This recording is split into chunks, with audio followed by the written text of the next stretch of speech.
다라고 할 때 사실 우리가 아는 하나님의 마음은 조금밖에 안 될 것 같아요. 자녀가 부모의 마음을 전적으로 헤아리지 못하는 것처럼 우리가 하나님의 마음을 조금만 더 알면 우리의 삶이 달라지고 또 우리의 삶의 태도가 달라질 텐데, 여전히 우리는 과거의 모습에 매여 살고 또 하나님을 믿으면서도 하나님보다 세상의 가치 앞에 우리의 마음을 빼앗길 때가 더 많습니다. 오늘 말라기 2장에서도 보면 하나님의 책망이 나오죠. 이스라엘 향해서, 제사장을 향해서 하나님의 엄격한 책망이 그들 속에 들려지고 있습니다. 왜일까요? 그들이 바르게 하나님을 알지 못하기 때문에, 그들이 바른 마음으로 하나님을 믿지 못했기 때문에 그들의 그릇된 그 믿음의 삶을 오늘 하나님은 책망합니다. 성경은요, 우리를 향해서 왕 같은 제사장이다라고 말씀을 합니다. 이 왕 같은 제사장은 사실 구약에서는 특별한 하나님의 사람들에게 제한된 직분이었어요.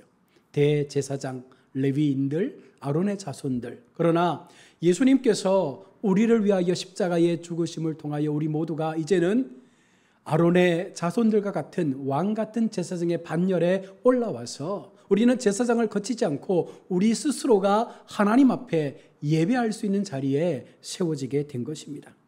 오늘날 우리 모두가 하나님 앞에 세워지면 왕 같은 제사장이 되는 것입니다. 그런데 이 제사장의 사명에 우리가 실패하는 삶을 살고 있지 않습니까? 오늘 말라기서의 말씀이 바로 그거예요. 제사장을 세웠는데 이 제사장들이 백성들에게 하나님의 마음을 올바로 전하지 못한 것입니다. 하나님의 말씀을 바르게 가르치지 못한 거예요. 그러니 이들의 마음 가운데 하나님을 예배하는 모습들이 그저 형식에 불과했고, 그들 마음에 내가 좋으면 된다라는 그 마음을 가지고 하나님을 예배하고 있는 것입니다. 하나님은 이스라엘이 제사장의 그 실패한 현장을 어떻게 조목조목 고발하고 있습니까? 오늘 본문의 그 말씀들을 우리 가운데 들려주고 있습니다. 왜 말라기 시대의 제사장은 그 사명에 실패했을까요? 왜 그 시대의 백성들은 하나님의 성전 제사에 실패해서 하나님 앞에 이처럼 책망을 받는 자리에 세워지게 됐을까요? 그 이유가 여러분 무엇입니까? 우리가 이것을 살피면서 오늘 우리의 예배 속에 내가 과연 왕 같은 제사장으로 오늘 이곳에서 하나님을 예배할 때에 과연 내가 드리는 예배가 하나님 앞에 실패한 예배는 아닌지를 우리가 돌아보아야 한다는 것입니다. 지난 시간 살펴본 바와 같이 1장은요, 내 이름을 멸시하는 제사장들아, 나 만군의 여호와가 너희에게 말씀한다라고, 내가 말한다라고 1장 6절은 분명하게 시작했습니다. 제사장들에게 지금 말씀하고 있는 것입니다. 그 당시의 제사장들, 그 당시의 지도자들, 말씀을 가르치고 바른 예배의 모습들을 가르치고 그 예배 속에 참여할 수 있도록 인도해야 될 그 제사장들에게 던지고 있는 말씀인데요, 앞서 말씀드린 대로 오늘 같은 경우에는 우리에게 말씀하는 거죠. 우리는 왕 같은 제사장이 되어졌으니까. 그들은 백성들이 가져온 것을 드렸을 뿐이라고 변명할 생각만 하고 있습니다. 제사장들이 백성들의 잘못된 제사의 그 태도를 책망하는 것이 아니라 오히려 그들을 두둔하면서 자신들의 상황을 합리화하면서 하나님 앞에 나는 죄가 없다라고 말하고 있는 것이죠. 자, 그러나 만일 제사장들이 백성들에게 보다 나은 교훈과 책망과 말씀의 지도를 했다면 그 백성들이 그만큼 어리석은 형태를 가지고 잘못된 제물을 하나님 앞에 드리며 이것을 예배한다라고 말할 수 있었겠느냐라는 것입니다. 그러므로 그 허물이 지금 제사장들에게 돌아가고 있는 것이죠. 바르게 전하지 못했기 때문에, 하나님 앞에 받은 그 사명의 직분을 가지고 바른 말씀을 전하지 못했기 때문에 그 책임은 제사장들에게 있는 것입니다. 그래서 오늘 1절에 너희 제사장들아 이제 너희에게 이같이 명령한다라고 하나님은 강하게 그들을 다그치고 있는 것입니다. 하나님께서 거룩한 지파 곧 그의 임무를 주신 지파와 맺은 언약이 그리고 열거되고 있습니다. 4절에 만군의 여호와가 이르노라 내가 이 명령을 너희에게 내린 것은 너희와 세운 나의 언약이 항상 있게 하려 함인 줄을 너희가 알리라. 하나님이 레위와 맺은 생명과 평강의 이 언약을 그들에게 주신 것은 바로 그들로 하여금 이 언약 안에 들어와서 하나님을 경외하도록 하기 위함이에요. 하나님을 하찮게 여기거나 함부로 주님을 예배하도록 그렇게 언약을 맺은 것이 아니라 그 언약에 들어오는 그 순간부터 하나님 앞에 전적으로 우리가 경외하는 마음을 담아서 전심으로 하나님을 향한 예배를 드릴 것을 요구하는 것입니다. 하나님의 언약이 생명과 평강의 언약이라 불린 이유가 무엇입니까? 그 언약으로 사람들의 영혼의 생명과 평강을 가져다 주는 그 신앙이 지속되어지고 유지되어지고, 그래서 그들 속에 더 나은 하나님을 향한 공동체의 모습들이 끊어지지 않기를 바랬던 하나님의 마음이었습니다. 여기서 제사장에 대한 이 언약은요, 영적인 제사장들인 모든 믿는 자들과의 계약과도 같은 언약으로 지금은 우리 가운데 포함되어 있습니다. 이것은 모든 성도에게 영원한 평강과 이 생명의 언약, 그리고 이 세상 속에서의 모든 행복을 보장해주는 이 언약 속에 들어와 사는 너희 성도들아, 너희는 과연 그 성도의 사명에 합당한 삶을 살아가고 있느냐라고 지금 하나님은 묻고 있는 것입니다. 그 당시에 제사장들에게 이처럼 물었다면 오늘 우리에게, 왕같은 제사장인 우리에게 동일한 관점에서 주님은 말씀하고 있는 것입니다. 너희에게 준 그 입술을 가지고 너희가 세상 속에 바른 하나님의 복음이 선포되도록 그렇게 전하고 가르치며 그 무지한 백성들의 마음 가운데 하나님이 어떤 분이신지, 하나님께서 어떤 마음으로 이 땅 가운데 예수 그리스도를 보내주셨는지를 너희가 얼마나 열심히 전하고 가르치고 있느냐. 오늘날 교회가 욕을 먹는 것은, 오늘날 교회가 세상으로부터 지탄받는 것은 하나님이 우리에게 주신 그 입술의 사명을 온전히 감당하지 못했기 때문에 그렇다는 거예요. 그러니 세상 사람들이 하나님을 모르고 하나님의 마음을 모르고 여전히 세상을 쫓아 살며 세상의 그 불의 앞에 모든 것들을 빼앗기는 인생을 살지 않습니까? 이 언약은 모든 레위 지파 사람들, 다른 지파들로부터 구별되어지면서 맺은 구약의 언약이지만 오늘 우리에게 동일한 관점 속에서 하나님은 이 언약에 들어와 하나님의 언약 백성으로서의 삶을 살아가는 오늘 우리에게 동일한 관점으로 말씀을 하고 있습니다. 생명과 평강의 이 큰 축복은 하나님이 그에게 주신 곧 레위인과 아론의 자손에게, 그리고 비느하스에게 주신 약속에서 계속되고 있습니다. 그리고 하나님은 오늘 우리에게도 계속적으로 이 약속이 진행되어 왔음을, 그 약속의 주체가 우리라고 말씀하시면서 오늘 이 책망을 던지는 것입니다. 혹자는 5절을 말씀하면서 그 언약을 주신 이유를 설명하는 것이라고 보지 않고 레위인들이 그 언약을 받기 위한 조건으로 설명하기도 합니다. 내가 이것으로 그에게 준 것은 그로 경외하게 하려 함이라. 이 결과로 그들은 만군의 여호와의 사자들은 그 생명과 평강의 언약의 사자들이 되었고, 언약의 중재자가 아닌 단지 사자 혹은 대리자가 되었으며 하나님과 이스라엘 사이의 평강의 조건을 다루도록 그렇게 쓰임받는 자가 되었습니다. 제사장들은 그의 백성들에게 하나님의 입이었다는 거예요. 하나님께서 대신하여 말씀하여 주는 대언자로서 그들을 세웠고, 그들을 통하여 이스라엘 백성 공동체가 하나님을 알아가도록 그렇게 도구 삼으신 것입니다. 제사장의 입술은 지식을 지켜야 했고, 제사장들은 그 지식을 백성들에게 감추지 말고 남김없이 그들을 위해서 이 모든 것들을 다 알려줘야 했습니다. 7절의 말씀이죠.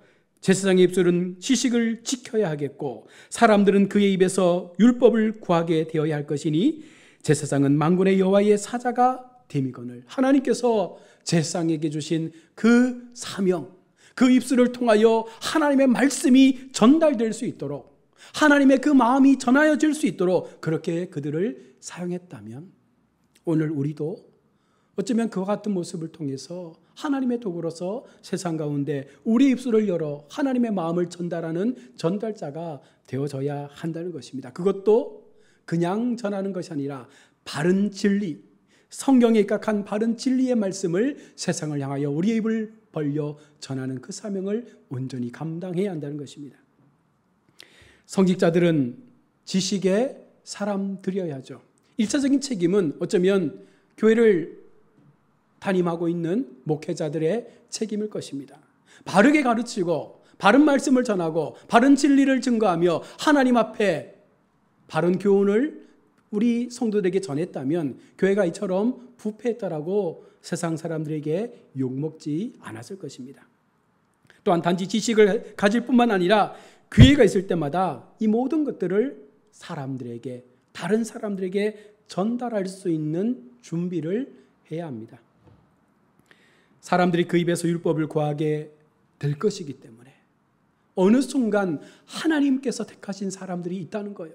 그 사람들이 어느 순간 우리의 입술을 통하여 듣게 되는 그 하나님의 율법의 말씀을 구할 때가 있다는 것입니다. 그들은 하나님의 사자인 그 제사장들의 조언을 듣고 그 말씀 속에 들어와 그들 삶에 하나님의 언약이 어떤 언약인지를 보아야 한다는 것입니다. 제사장의 직무에 있어서 수많은 전임자의 충성과 열심은 어쩌면 그들의 그런 존경할 만한 조상들보다 더 퇴보해 가서 자신들의 죄를 악화시키는 것으로 오늘 본문은 언급하고 있습니다. 사실은 우리가 수많은 믿음의 위인들을 통해서 어떻게 사는 것이 바른 신앙의 모습인지를 얼마나 많이 접하고 들었는지 몰라요. 그런데 시간이 지날수록 우리의 신앙은 그들보다 더 퇴보하는 신앙으로 남게 됐지 않습니까?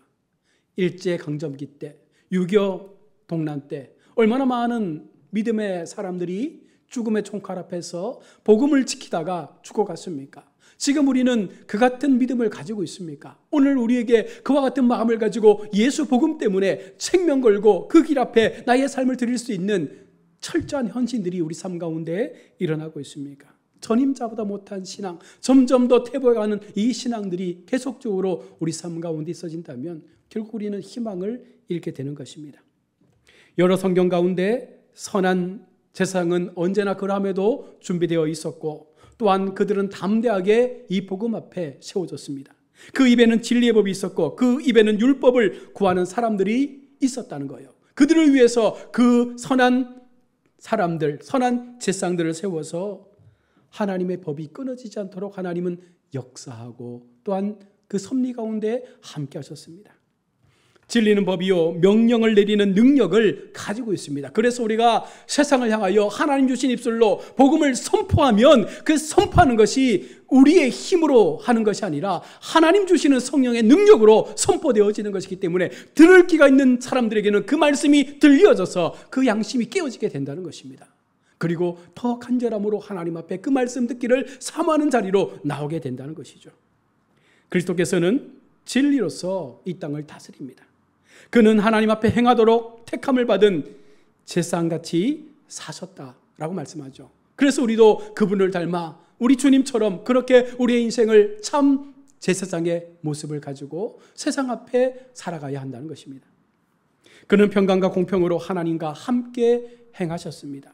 그는 많은 사람을 불의에서 돌이키셨고 놀라운 결과로 하나님의 그 놀라운 역사 앞에 그의 삶을 다 드림으로 보답했습니다. 그 많은 영혼이 사망에서 구원되도록 도우셨습니다. 이전에 그를 알 수 없었던 수많은 사람들이 이제는 하늘에서 하나님을 찬미하고 있습니다. 제사장이 바르게 될 때 바로 이 같은 많은 사람들이 하나님 앞에 나오게 되고 하나님을 만나게 되고 그들의 영혼이 새로운 생명의 삶으로 되돌아와서 마지막 하나님 앞에 영원한 찬미를 올려드릴 수 있는 모습으로 세워지게 되는데 그 책임을 누가 감당해야 되느냐? 먼저 믿은 우리들. 우리로 하여금 왕같은 제사장의 사명을 주신 그 하나님의 은혜 기억하며 내가 그 사명을 죽음 앞에까지 감당하며 달려가야 한다는 것입니다. 그래서 언약을 위반한 제사장들에게 하나님은 격한 책망을 행하고 있는 거예요. 그 사명을 감당하지 못했으니까. 당시에 많은 부패한 것들이 유대인들의 교회로 몰려 들어왔는데 자폰과 이방인을 하나님의 집회에 들어오도록 허용한 것과 그리고 안식일을 더럽히는 것 등 모두 제사장들의 부주의한 어떤 그 삶에 신실치 못한 행동 때문에 이런 현상들이 이스라엘 전역에서 일어나고 있었다는 거예요. 우리가 바로 살지 못하면 예수 믿는 우리가 바로 살지 못하면 결국은 이와 같은 형상들이 세상 곳곳에서 일어날 수밖에 없습니다. 음란의 문화가 일어나게 되고 폐역한 세대가 일어나게 되고 걷잡을 수 없는 도덕의 모습들이 무너지게 되는 이 같은 현상들은 결국은 앞선 우리의 신앙의 모습이 무너질 때 이런 현상들이 나타나게 된다는 것입니다. 그들은 하나님의 규례를 범했습니다. 9절에 너희가 내 도를 지키지 아니했다라고 말씀하고 있습니다. 그들 자신도 그 도를 지키지 아니하면서 어떻게 제사로 나온 이스라엘 백성들에게 하나님의 도가 이렇다고 가르칠 수 있겠어요? 그렇지 못했기 때문에 더 많은 죄의 모습들이 증가하게 된 것이죠. 오늘날로 말하면 제가 오늘 이 자리에서 말씀을 드리기 참 부끄럽습니다. 제가 말씀을 전하면서도 제가 그 말씀대로 살지 못하면 아마 여러분들은 너나 똑바로 살아라라고 말하지 않겠어요? 그것과 지금 똑같은 상황들이 나타나고 있는 거예요.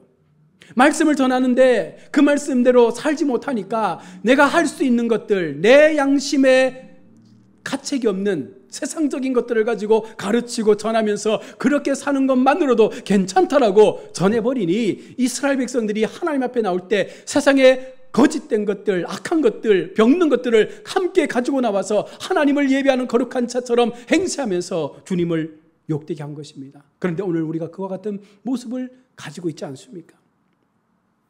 또한 그들은 백성들의 신임까지 저버렸습니다. 너희가 레위의 언약을 파였느니라.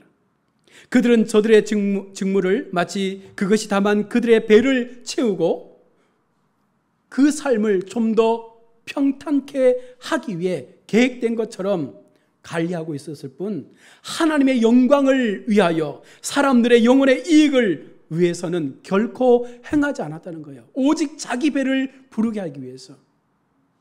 얼마 전에도 뉴스 보니까 이단 교회죠. 한 여성이 죽어서 나왔습니다.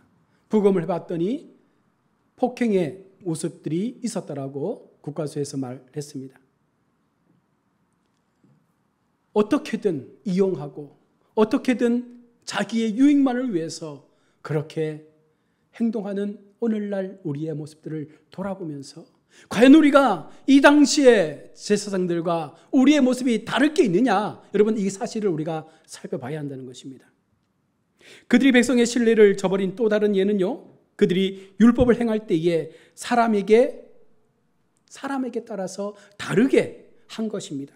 9절의 말씀을 보십시오. 너희가 내 길을 지키지 아니하고 율법을 행할 때에 사람에게 치우치게 하였으므로 나도 너희로 하여금 모든 백성 앞에서 멸시와 천대를 당하게 하였느니라. 사람에 따라서 다른 기준을 가지고 그들을 대하고 있더라는 것입니다. 율법을 행할 때에 그들은 자기들의 안면 있는 사람들에게 굴복하고 그들을 용인하고 그들의 죄를 묵과해주고 그러면서 잘한다라고, 그것이 맞다라고 그렇게 하나님 앞에 범죄의 모습을 보여준 것입니다. 오늘날도 교회 속에 이런 모습들이 간혹 나타나죠. 좀 돈 있는 성도들, 좀 권력의 힘을 갖고 있는 성도들, 그런 사람들과 보편적인 일반적인 성도들과의 어떤 차이를 우리가 둔다면 사실 우리가 이와 같은 모습으로 하나님 앞에 우리의 사명을 감당하고 있는 것이 아니겠습니까? 교회는 모두가 공평하죠. 하나님 보시기에 모두가 똑같은 한 사람일 뿐입니다. 빈부의 격차를 뛰어넘는, 가진 것과 갖지 못한 것의 모든 것들을 뛰어넘는 하나님의 관점에서 한 영혼이라는 이 사실을 가지고 사랑하고 보듬어주고 같이 협력해서 하나님의 사명을 감당하는 것, 이것이 교회의 바른 모습임에도 불구하고 우리가 그런 모습들을 잃어버린 채 살고 있지는 않습니까? 그들은 그들의 구원을 받도록 도와줘야 할 사람들의 영혼에 오히려 악영향을 미치기도 합니다. 너희는 많은 사람으로 율법에 거치게 하는도다. 많은 사람들이 복음으로 들어와야 되는데 교회가 잘못 행동하고 교회가 비리의 온상이 되어지고 교회에 속해 있는 사람들의 그 모습들이 세상 속에서 악하게 잘못된 모습으로 비춰진다면 어느 누가 교회로 와서 하나님을 믿으려고 하겠습니까? 그런데 이 당시에 제사장들이 그 같은 모습을 가지고 세상 앞에 비춰지고 있는 것입니다. 그들이 하나님의 말씀과 섭리로 책망받을 때 그들은 그것을 그럼에도 듣지 않으려고 하는 거예요. 책망하면 받고, 책망하면 받고 용서를 구하고 하나님 앞에 회개하며 다시금 그 잘못으로 돌아가지 말아야 함에도 불구하고 오히려 우리가 하나님 앞에 죄를 짓지 않았다라고 그 죄로부터 도피하는 것입니다. 하나님께서 이와 같은 제사장들에게 지금 심판을 내리고 있습니다. 그들은 안위를 잃어버렸습니다. 2절의 말씀을 보십시오. 만군의 여호와가 이르노라 너희가 만일 듣지 아니하며 마음에 두지 아니하여 내 이름을 영화롭게 하지 아니하면 내가 너희에게 저주를 내려 너희의 복을 저주하리니 내가 이미 저주하였나니 이는 너희가 그것을 마음에 두지 아니하였습니다.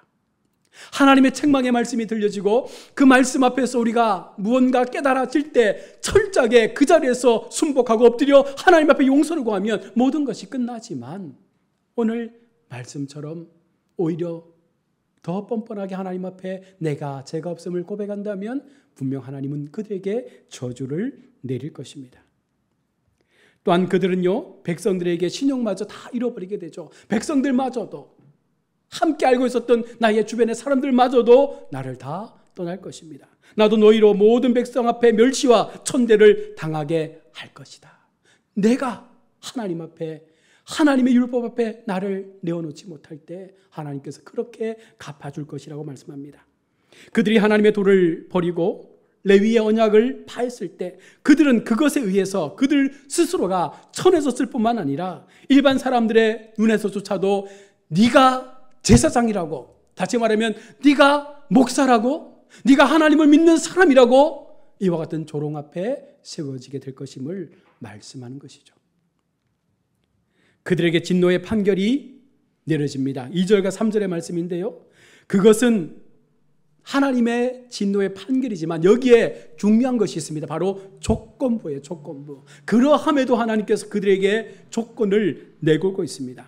너희가 만일 마음에 두지 아니하면, 이 말씀 속에는 만일이라는 가정이 붙어 있습니다. 만일 너희가 마음에 둔다면 하나님의 노가 지나버리게 될 것이다. 만일 너희가 하나님의 말씀을 듣지 아니하면 그 진노가 너희 가운데 임하겠지만 만일 너희가 그 하나님의 말씀을 받아들이면 그 진노가 지나갈 것이다. 내가 너희에게 저주를 내릴 것이니 너희 스스로 복을 받지도 못하고 사람들에게 복을 주지도 못할 것이라. 이제까지의 너희의 풍부함은 너희에게 재앙이 될 것이고 너희는 너희 자손에게 재앙이 될 것이라. 땅의 결실도 그들에게 더 이상 복이 될 수가 없을 것입니다. 보라, 내가 너희의 종자를 견책할 것이요 너희가 심은 나랄은 땅 속에서 썩어서 없어질 것입니다. 또한 그것은 그들이 선포한 말씀의 씨앗으로도 이해할 수 있는데요, 더 이상 헛된 예물을 가져오지 말라. 너희의 분양하는 그 모든 것들이 가증스러운 것이다. 오늘 주님은 우리에게 분명한 제사장의 사명, 우리가 그리스도인으로 거듭났을 때 어떤 모습으로 하나님 앞에 예배하는 것이 옳은지, 어떤 마음을 가지고 하나님 앞에 예배하는 것이 옳은지를 분명하게 우리에게 전하여 주고 있는 것입니다. 제사장의 사명은 듣든지 안 듣든지 옳은 말씀을 세상 가운데 전하고 하나님의 언약의 말씀, 생명과 평강의 언약의 말씀을 계속적으로 전해서 언젠가는 누가 그 말씀을 듣고 돌아올 수 있다면 그것이 하나님 앞에 영광이 됨을 믿고 그 사명 앞에 우리의 삶을 내어드리는 것, 여러분, 이것이 바로 우리가 감당해야 될 이 땅에서의 삶의 모습이라고 말씀하고 있습니다. 어떤 제사장이 될 것인가? 나는 지금 하나님 앞에 어떤 제사장의 모습을 가지고 하나님을 믿고 있습니까? 교회를 섬기고 있습니까? 하나님의 복음 앞에 나 자신을 내어놓고 있습니까? 하나님의 율법이 들려질 때마다, 나를 책망하는 말씀이 들려질 때마다 깨닫고 돌이켜 더 이상 그 죄의 자리에 머물지 않는, 오직 하나님의 말씀이 우리의 입술을 통하여 전달되어질 수 있는 이와 같은 사명자로서의 역할을 온전히 감당할 수 있는 저와 여러분 모두가 될 수 있기를 주님의 이름으로 축복합니다. 아멘. 기도하겠습니다.